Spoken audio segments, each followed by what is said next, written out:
Olá pessoal, Rodolfo Canônico, diretor executivo de Family Talks aqui. Hoje eu gostaria de fazer um breve comentário sobre a notícia que nós destacamos na newsletter que enviamos dia 14 de junho de 2021, cujo título é Falta de bebês pode ser o principal problema do século XXI, surpreendendo a muitas pessoas que podem pensar que as mudanças climáticas podem ser o principal desafio do século XXI, o combate à pobreza, riscos à democracia, enfim.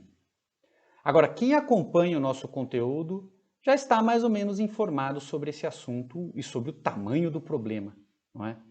Então, eu gostaria aqui de trazer só alguns elementos de reflexão sobre esse tema. Em primeiro lugar, uma diminuição da população em escala global, e é isso que significa a falta de bebês. Diminuição da população em escala global é um fenômeno inédito na história humana. Nunca aconteceu dessa forma. Em locais isolados, sim. Momentos de crise, sim. Agora, em escala global, não.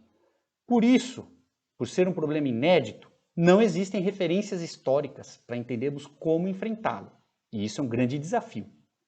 Vários países, por exemplo, na Europa, têm adotado medidas de estímulo à natalidade, do tipo bônus para famílias com filhos ou estímulos fiscais, e não têm obtido resultados relevantes, com exceção talvez da Hungria, que tem uma política um pouco mais robusta e prioritária no âmbito nacional. Os demais países têm tido muitas dificuldades em reverter essa tendência demográfica, tanto que a única solução realmente efetiva encontrada até agora é permitir a imigração, certo? Então, vários países, inclusive, têm feito cálculos de quantos imigrantes precisam receber por ano para a população não diminuir. É uma situação um pouco delicada. E por que toda essa preocupação? É óbvio, em primeiro lugar, do ponto de vista de gastos públicos, a falta de bebês gera um processo de envelhecimento da população e diminuição da mão de obra, imediatamente. E depois, no longo prazo, leva a uma tendência de diminuição da população. Por exemplo, o Brasil, a tendência da população brasileira é que em 2100 esteja 50 milhões de pessoas a menos do que temos hoje. Então assusta um pouco isso. Consequências econômicas imediatas. A questão previdenciária, que pode ficar insustentável, isso é um gravíssimo problema, porque cada vez mais aumenta o número de pessoas usufruindo dos benefícios previdenciários, só que diminui o número de pessoas contribuindo, porque tem menos jovens, menos bebês, isso é menos jovens, vai significar menos pessoas trabalhando e contribuindo com o sistema. Então já gera um desequilíbrio grave. Depois todo o financiamento da saúde pública, por exemplo. Se você tem uma população idosa que aumenta, e essa população idosa ela tem mais necessidade de acessar o sistema de saúde, você tem, por outro lado, uma população trabalhadora cada vez menor.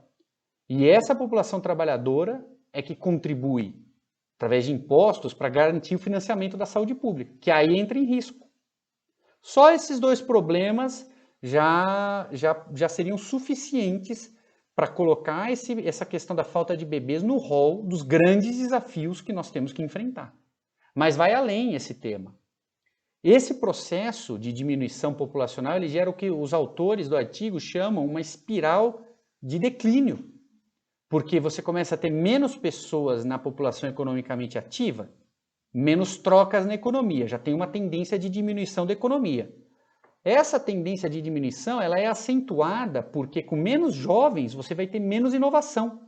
Isso nem é uma hipótese, existem modelos que preveem que isso aconteça, mas tem acontecido no Japão. O Japão é o país que nós podemos olhar para entender o que esse fenômeno significa.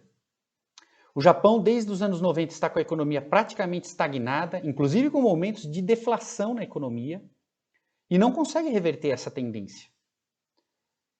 Uma das consequências com relação à inovação tecnológica, nos anos 80 o Japão era o país líder na produção de patentes no mundo. Esse número despencou enormemente desde então, consequência desse fenômeno populacional. E a tendência é que a economia japonesa diminua. O problema é que essa é a tendência mundial. Então, se pode caminhar para um cenário de estagnação econômica e até de diminuição da economia.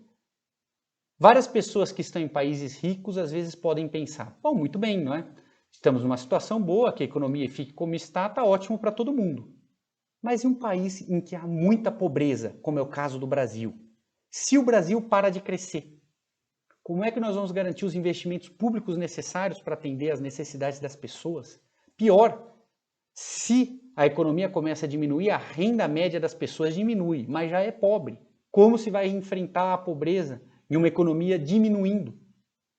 Talvez seja um desafio insuperável. Por isso é que nós precisamos olhar agora para esse problema e com atenção, refletir sobre as consequências e desenhar o que a sociedade brasileira quer fazer para enfrentar. O que não se pode fazer é o que está acontecendo agora. Ignorar esse problema. Ninguém fala praticamente nada sobre esse assunto aqui no Brasil. Por isso também eu convido você a juntar a sua voz à nossa, a trazer esse elemento, a ajudar as famílias a se desenvolverem, a terem os filhos que querem, a criarmos um ambiente que seja indutor do desenvolvimento familiar. Essa é a única resposta possível para essa crise populacional que a humanidade vai enfrentar no século XXI. Se você gostou desse conteúdo, não deixe de curtir esse vídeo, compartilhar com seus amigos e, se quiser, deixe seu comentário aqui embaixo. Um grande abraço.